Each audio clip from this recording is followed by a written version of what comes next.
So this is week 6, Viva. So I wasn't really in on Monday, but from what everyone has told me, they had Leanne first, and in Leanne's lesson they were reading their Shakespearean monologues whilst being followed by someone else. And that's all I really know from that lesson, but if you want to go more into depth. We also did something called, well, we basically talked about the similarities between Shakespeare and hip hop, and surprisingly, they're actually the same. Like, just a little bit, like the rhyming and all that, more or less the same. Like the way it's put together. Mm-hmm. Metaphors is a key thing that they use as well. What else do we do? The walking monologue, so where we have someone chasing the other person, so that exercise was basically trying to like say that we have to grab their attention. Try and distract them from reading their monologue, basically. Yeah, so if they're walking away, you have to try and follow them, like say, just keep saying the lines more or less. Yeah. And what else did we do? Oh, we did a sword fight. Did you? Yeah, we did a sword fight. Sounds weird, but we did a sword fight where we had to read our monologues out to each other, so like without looking at our Shakespeare monologue. So it's like you're fighting scripts. Yeah, and if we lost interest in what they were saying, then we just turn around. Oh, yes, I'm just talking That about was more or less just saying that we're not interested. So we have. Yeah, we did. See, I can't really say anything because I haven't been in, so. Yeah, we did sword Probably, fight. It was good though because it actually showed like, okay, in this certain bit, I need to like. Yeah, The Shark Tank thing was talking about. Shark Tank. Was it? Forget me. Forget it. Yeah, so the sword fight thing, it more or less taught us that how to like grab our attention, more or less into the walking monologue as well. Yeah. And yeah, more or less that lesson was just very, very important. Because that links to if you're performing, instead of looking at the audience, which would be distracting, you have to try and have your eye line somewhere else. Yeah. So it's kind of like a test to make you prepare from. What am I saying? Prepare for when you do perform, not to look at the audience because it will be distracting. Yeah. Yeah. If you don't like looking at the audience, then just look above them. Or like above whoever's watching you, kind of thing. Mm-hmm. And then I was also not in for this one, but in Tom's lesson, you were learning about emotion memory, as well as the pros and cons of using it. From that, from a picture that I saw of the board that it was all written on, I saw that from using emotion memory, there are pros like how authentic and unique your performance would be, but the cons would be that it could be triggering either for maybe you or someone else who's watching your performance. So like for example, if I'm doing an emotional scene where I've lost someone who I love, the pros are a good thing, right? Yeah, so it would be the cons. Yeah, the pros will be me just thinking of someone who I lost in my past life, and to make the scene more like accurate, more better, like more, you know. Yeah, because you might not be triggered by it. Yeah, but the cons is that what if it does trigger me? What if I like go off the stage, start with a breakdown, and then it was like, damn, I feel kind of bad for me. It's good for them, but for me, it's not good because I'll start crying. And then who knows what kind of trauma it'll bring. Exactly. So what Tom taught us is that don't think of too much. Just grab like that little bit, and surprisingly, those little bits can do so much instead of me thinking of some whole emotional level. Okay, do you want to talk about Tuesday then? Tuesday, I have no clue what we did on Tuesday. What did we do on Tuesday? I need a memory wipe. Oh yes, on Tuesday we did a vocal warm up, so we more or less just massaged our gums, did a little hum and all that. It was great. We also did a trust exercise. So in this exercise we had to, what did we do? We had to walk around the room, and someone would say, I know what you're talking about. So we'll walk around the room. We'll be like, okay, It was shout. Ricardo's falling backwards, Yeah. and then you have to run behind him and catch them. There was a point where we could shout someone else's name, but none of us really wanted to put that person on the spot. But like Ricardo was saying, it was where we say our name and where we're falling, and it's just we have to trust that everyone else will pick us up. Or catch us. Without trust, then nothing can happen. Like, you can't do anything in a play. So same thing goes with stunts as well. If you're doing like a stunt or anything like that, and you tell the person, "Oh, you're gonna catch me when I fall down." Yeah, I'm gonna catch you. They don't catch them. I trusted you. It won't work. Like, you simply need trust in in drama and just in life, really. Because just imagine you're on stage and someone's supposed to catch you. You have to trust that they're going to catch you. You can't just hesitate and then do it. We also did improv of the chair. This was when we had to imagine the chair was anything else but a chair. So, for example, I pretended the chair was a shopping cart. It was good. I liked it. Number one was that I pretended the chair was a pregnant lady. Yeah. Yeah, it was pretty eventful. I imagined that the chair was a raft and it was slowly sinking and I was just screaming for help, and that just playing a game like that really, like, you can make that anything. It really makes you more creative with the ideas. It really opened your imagination. Like, that exercise really helped us, like, well, it basically taught us that you could turn anything dull, boring to an exciting, fun object. And on that same day, and then Tuesday was a long day. We did an improv where we were on a boat, all of us together. Remember when we were all on a boat? Was that one on the same day? That was on the same day. I swear that was not like because week 6. That was on the same day. We basically were on a boat, we're stranded, and we more or less taught us, like, say, how would you act in this situation? I tried to act like how I would normally act, but I don't know, it was kind of difficult as well because I felt like I wasn't doing anything, but I actually was doing a lot, but it was pretty hard. But another thing that was pretty hard was that everyone was talking over each other and we couldn't really get anything out. Something that I've learned a lot from that lesson is that we all need to start saying yes more. We can't just say no to someone's idea, because say for example when Ricardo said that he saw an island, nobody really took his idea, and from that I built it from another direction, which didn't really make sense. But just stuff like that, just saying yes, it really opens up what the next scene could be. Yeah, because for example, I actually just say to everyone, I see land. Someone said, no, that's not land. That's like, well, what can I do? So what can I do now and then? I couldn't do anything there. I was like, okay, well, you're like, that plan's dead. That plan's gone now. So I really couldn't do anything. Yeah. Other than that, though, it was still good and all that. Our performance was great. Mary's got some input.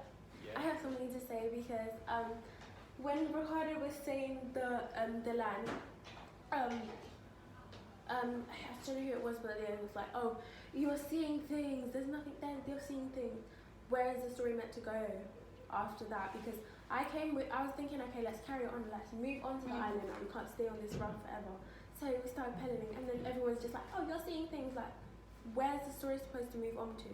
That's the thing about saying no and yes. And that's it.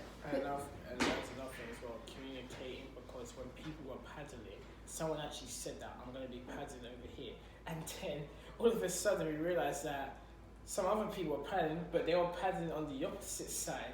Yeah. So communication is another thing that we lacked on.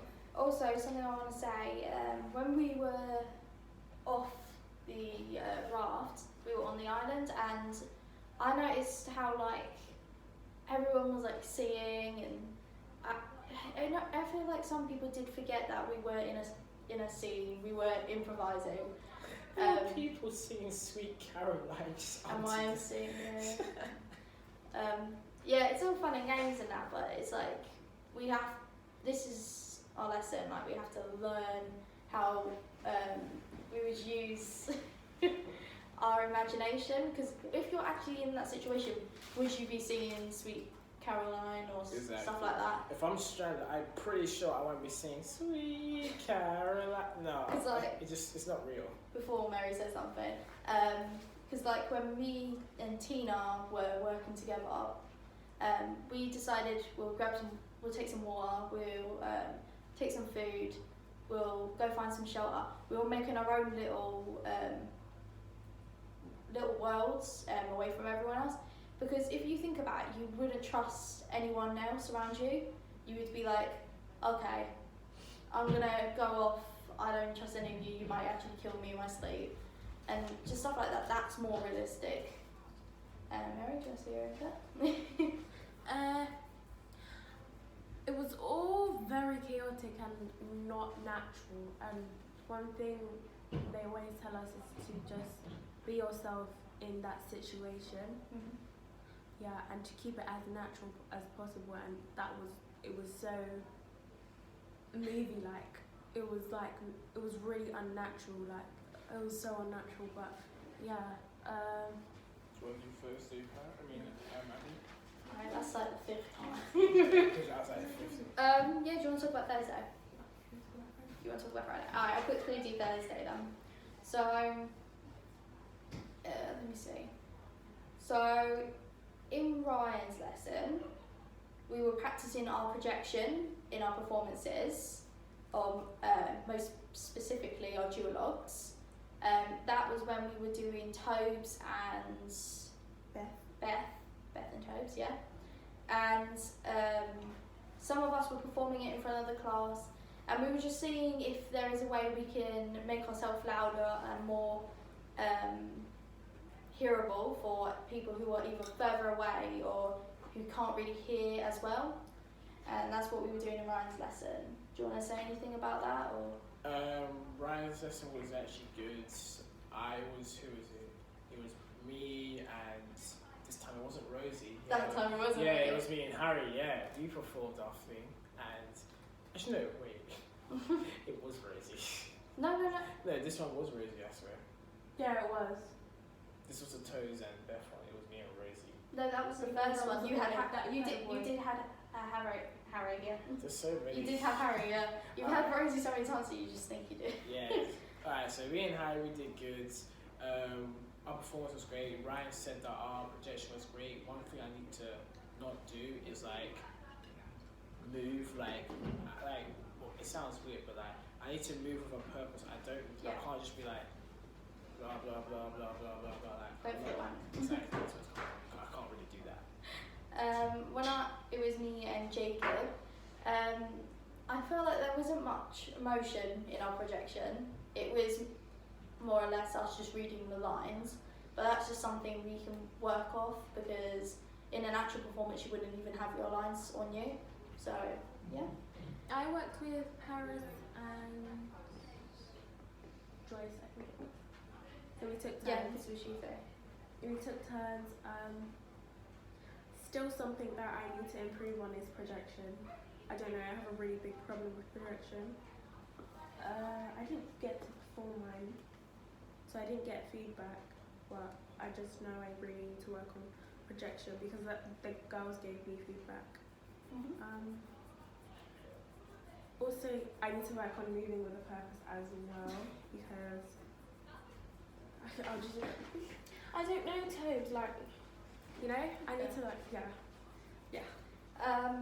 Just one more thing to add with what we done in Ryan's lesson. We're also learning more about how we should use our diaphragm instead of just our voice box, because in a performance we don't want to work our voice box too much, because then we'll end up losing our voice, and that just won't do really well for a performance. Do you want to add anything to that? The best thing to do is like, if you do get like a sore throat or something like that as well, because like, say for instance, like you have a performance but you have a sore throat. Mm-hmm. What's if we take? What type we take? Is lemon and honey, or just all those sort of stuff? Warm water. Yeah, or just to smooth your throat. Like, don't use your voice. Don't overwork it. Yeah, and before you have a performance, do like a little vocal warm up. So like, massage your jaw, massage your tongue.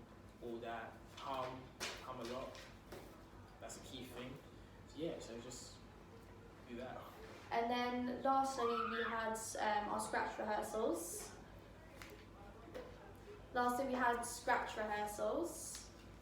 That's for you, not me. Oh, That was for we had our second scratch rehearsals. I was with Alicia again, and she was teaching us how to do our character profile in more detail, especially like as if you would know yourself. Stuff like where she would live, what her eye colour is, hair colour, what kind of stuff does she like to do, nicknames. It's just so you have a better understanding of what your character would act like, how she would represent herself. And I felt that it really helped and improved the way I saw my character. Do you want to talk about what you did? My scratch, I didn't enjoy talking about scratch. we done I know we worked on 7 levels of attention. Yeah? Okay, yeah. And I can't remember them all, but we worked on that, and we each took turns to like try and do the thing. Like there was Californian, there was jellyfish, awareness, and yeah. So we each took turns. 16 then. Yeah, anything else anyone wants to add, or And we had to pick which best fits with our character. Yeah, alright. you guys were in the same group, right? Yeah. Alright. So that was Thursday. No, Friday. On Friday, we had Ryan in the Mac room. What did we do with Ryan?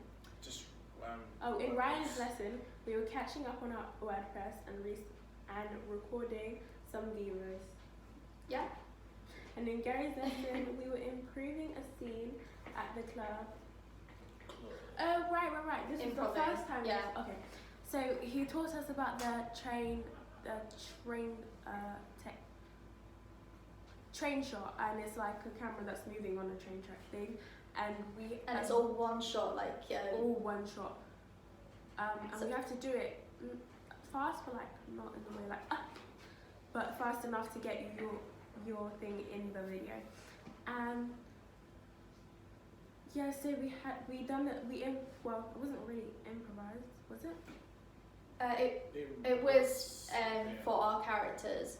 So we had the basics of what we were doing, like say you were the love interest, so you had to stand up, do this, do that, but the emotion was improvised and the way you were sitting was improvised, that kind of stuff.